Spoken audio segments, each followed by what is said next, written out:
Hi friends, welcome to my channel super trader Lakshya. और एक और एक्साइटिंग वीडियो लेकर आया हूं मैं आज। और एग्जैक्टली ये वीडियो जो आप डेली आप मेरी तरफ से देखते हैं वो है कल क्या होने वाला है और आज की पॉसिबिलिटीज़, कल की पॉसिबिलिटीज़ और आज क्या हुआ उसका एक समराइजेशन, ताकि आपको समझ में आए कि मार्केट में क्या चल रहा है और मार्केट में स्ट्रेंथ है, वीकनेस है, कौन से स्टॉक उठ रहे हैं, कौन से स्टॉक गिर रहे हैं।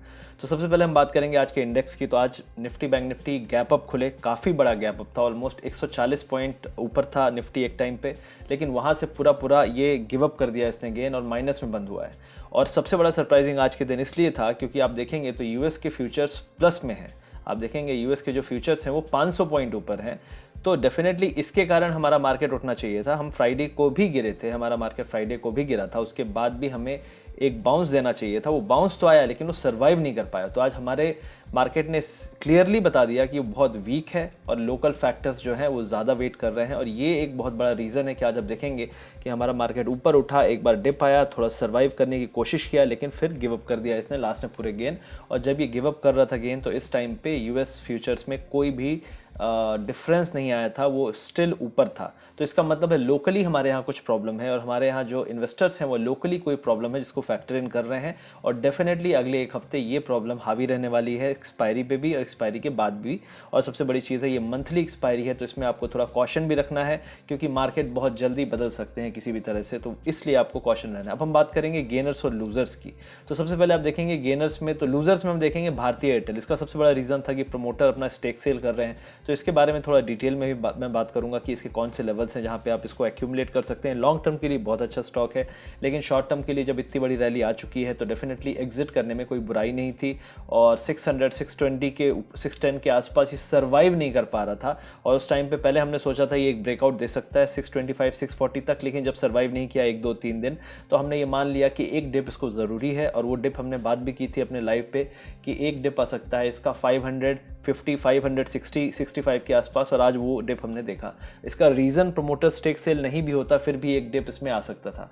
तो अब हम बात करेंगे बजाज फिनसर्व। ये ऑलरेडी वीक था, इसका हमने 3750 का टारगेट अभी रिसेंटली लॉन्ग टर्म इन्वेस्टमेंट वाले डिस्कशन में हमने बात की थी। अगर आप मेरे चैनल पे नए हैं तो सबसे पहले इस चैनल को सब्सक्राइब कर लीजिए। नाम है सुपर ट्रेडर लक्ष्य और ये इंग्लिश चैनल है। तो हम दोनों चैनल पे लाइव करते हैं और लाइव में हम डिस्कस करते हैं, लोगों की मदद करने की कोशिश करते हैं कि क्या इन्वेस्ट करें, कहाँ आप ट्रेड कर सकते हैं। डेफिनेटली वो हमारे व्यू हैं, आप अपने इन्वेस्टमेंट और जो ट्रेडिंग है अपने नॉलेज के हिसाब से ज़रूर करें। तो ये दोनों चैनल सब्सक्राइब कर सकते हैं और हमारे लाइव में ज्वाइन करके आप बेनिफिट उठा सकते हैं हमारे व्यूज़ का। अब हम यहाँ पे बात करेंगे कि जो गेनर्स हैं उसमें हम बात करेंगे। अगर तो गेनर्स में आप देखेंगे आयशर मोटर कोई स्कैटर्ड है, कोई एरिया से रिलेटेड, किसी एक फील्ड से रिलेटेड आप स्टॉक्स नहीं पाएंगे, स्कैटर्ड सा है पूरा। लेकिन यहाँ पे मारुति सुजुकी के बारे में हमने बात की थी कि 5300 तक एक बाउंस आ सकता है। आज इसने 5260 तक एक बाउंस मारा है। तो डेफिनेटली यहाँ पे भी जो रैली थी कंप्लीट होती हुई दिख रही है। और यहाँ पे जो बड़ा स्टॉक था जिसके कारण बैंक निफ्टी काफ़ी ऊपर था वो था एचडीएफसी बैंक और दूसरा था एक्सिस बैंक। इन दोनों स्टॉक्स ने बैंक निफ्टी को आज संभाला हुआ था, इसलिए आज बैंक निफ्टी पॉजिटिव में बंद हुआ है। इनफैक्ट निफ्टी निगेटिव था लेकिन बैंक निफ्टी पॉजिटिव था। जबकि कुछ दिनों में हमने देखा है कि बैंक निफ्टी अपने निफ्टी को अंडर परफॉर्म कर रहा है, काफ़ी वीक रह रहा है। अब हम यहाँ पे देखेंगे कि सबसे बड़ा जो स्टॉक है एचडीएफसी बैंक, इसने भी आज बाउंस मारा और इसके भी जो टारगेट से करीब 870 860 के आसपास थे वो भी इसने अचीव किया और हाई लेवल से इसमें भी सेलिंग आई है। तो अभी इसको बाय नहीं करना है, अभी इसमें जो भी शॉर्ट कवरिंग बाउंस आना था वो आ चुका है। अब यहाँ से और थोड़ा डिप आ सकता है, तो ये एक सेलिंग कैंडिडेट हो सकता है।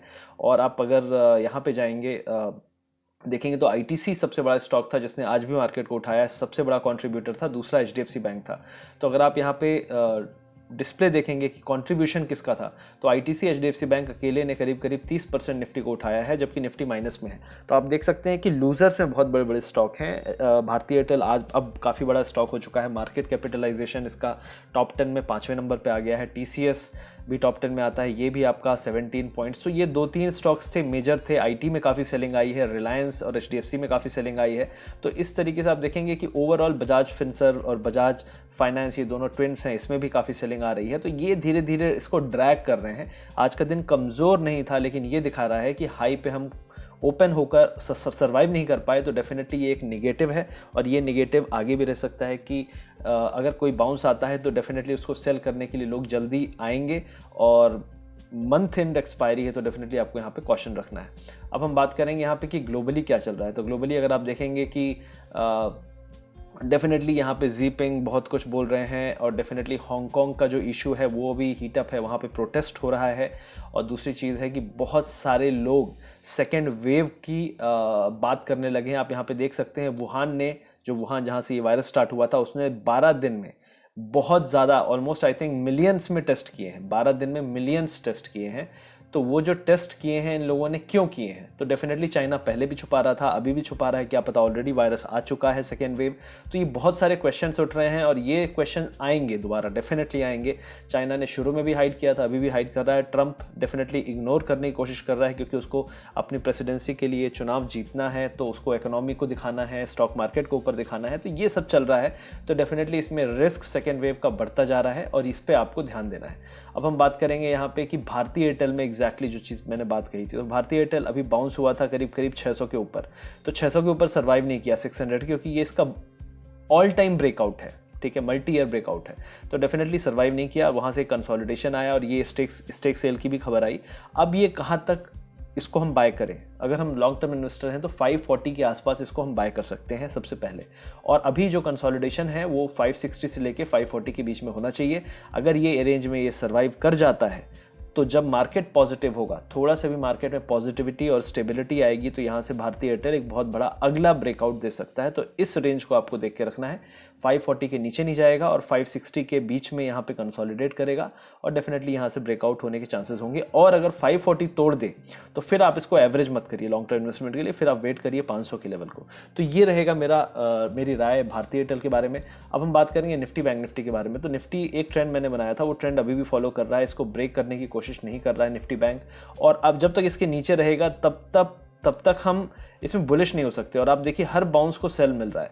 तो डेफिनेटली आज भी जो बाउंस हुआ है तो काफ़ी स्ट्रेंथ थी उसमें। एक टाइम पे 390 पॉइंट्स का बाउंस था निफ्टी बैंक में, वो भी सर्वाइव नहीं कर पा रहा है। तो डेफिनेटली यहाँ पे वीकनेस है, लेकिन इंपॉर्टेंट लेवल है इसका 17,300 बैंक निफ्टी का। अगर कल और परसों में ये किसी भी टाइम तोड़े तो यहाँ से एक स्टीप बड़ा फॉल हम देख सकते हैं, क्योंकि ये रेंज जो है 17,100 से 300 वाली, ये तोड़ेगा, वो डेफिनेटली तोड़ेगा। तो आप इस रेंज पे ध्यान दीजिए। अगर 17,300 के नीचे गए हम, तो हो सकता है एक पैनिक सेल में 16,800 या 16,500 तक भी टेस्ट कर सकें।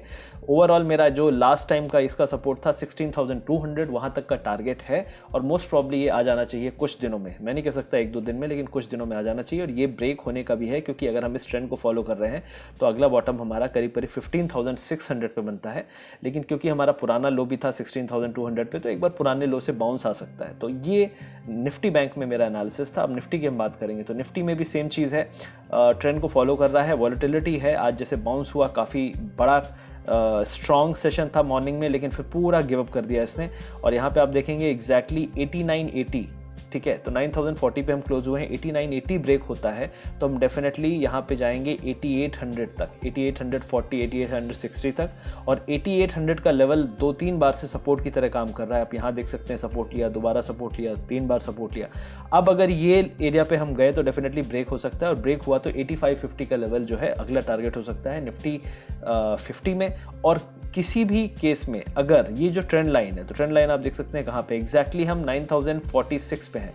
अगर हम किसी भी केस में आज का जो हाई था 9060, अगर हम इसको ब्रेक करके इसके ऊपर हम क्लोज हो जाते हैं, तो ये पूरा का पूरा नेगेटिविटी हम मान लेंगे कि ये खत्म हो चुका है। और हो सकता है हमारे यहाँ एक और बाउंस आ जाए, और अगला टारगेट होना चाहिए 9500, 450 से लेके 500 तक का, ये टारगेट मैं देखूंगा। तो दोनों चीज़ के लिए तैयार रहना, आपको बस अपना जो भी वेट करना है पेशेंटली, और जहां भी ब्रेकआउट दिखे वहां पे आपको ट्रेड करना है। तो ये चीज़ हो गई आपकी निफ्टी बैंक निफ्टी के बारे में। अभी हम ग्लोबल मार्केट्स पे एक बार और नज़र मार लेते हैं। तो ग्लोबल मार्केट्स अभी पॉजिटिव चल रहे हैं, आप देख सकते हैं 500 पॉइंट अभी भी है, और इसकी पॉजिटिविटी हमारा मार्केट अभी भी ले नहीं रहा है, ये एक नेगेटिव है। तो डेफिनेटली इसको देख के रखिए। अगर आप इस चैनल पे नए हैं तो सब्सक्राइब ज़रूर करिए, मेरे चैनल के सभी वीडियोस देखिए, आपको काफ़ी नॉलेज मिलेगा, काफ़ी आपको हर हिसाब से आपको बिजनेस वाइज, आपको माइंडसेट वाइज आपको समझ में आएगा। क्योंकि ये पूरा स्टॉक मार्केट चलता है बिजनेस से, अगर बिजनेस नहीं चलेंगे तो मार्केट भी ओवरऑल फेड अवे हो जाएगा। तो डेफिनेटली वही चीज़ हम देख रहे हैं अभी। तो करंटली अगर आप देखेंगे तो चाइना का इशू है, यूएस का इशू है, हमारे यहाँ लोकल अभी इंडिया चाइना का भी बॉर्डर पे कुछ टेंशन है, और हमारे केसेस लगातार बढ़ रहे हैं। लोग जो लौट के अपने गांव जा रहे हैं वो भी बहुत ज़्यादा पॉजिटिव निकल रहे हैं। तो ये सब इश्यूज़ मुझे लगता है मार्केट के ऊपर काफ़ी भारी पड़ रहे हैं और इसलिए हमारा मार्केट रिकवर नहीं हो पा रहा है। और ये मार्केट हमारा तब तक रिकवर नहीं होगा जब तक कंसिस्टेंटली 3 से 4 दिन हमारे नंबर ऑफ केसेस कम नहीं होंगे। मतलब इसका मतलब ये नहीं कि सरकार नंबर कम कर दे, इसका मतलब है कि जेन्युइनली नंबर कम आए। और जेन्युइनली सबसे ज़्यादा आपको नोटिस करना है महाराष्ट्र के नंबर पे, क्योंकि वहाँ के नंबर लगातार बढ़ते जा रहे हैं। तो डेफिनेटली महाराष्ट्र में नंबर ज़्यादा इसलिए है क्योंकि वहाँ टेस्टिंग बहुत अच्छी है, बहुत ज़्यादा हो रही है, बहुत बड़े लेवल पे हो रही है। बाकी जगह टेस्टिंग मुझे नहीं लगता इतनी अच्छे लेवल पे हो रही होगी। तो डेफिनेटली आपको वहाँ पे नज़र देना, अगर वहाँ पे नंबर कम होने लगे तब हम मानेंगे कि हाँ चीज़ें ठीक हो रही हैं। तो वहाँ पे नज़र रखिए और ओवरऑल मार्केट पे भी देखिए, ग्लोबल मार्केट भी देख के रखिए, डेफिनेटली आपकी ट्रेडिंग अच्छी होगी। आई होप ये वीडियो आपको अच्छा लगा तो शेयर और सब्सक्राइब जरूर करिएगा। Thank you very much.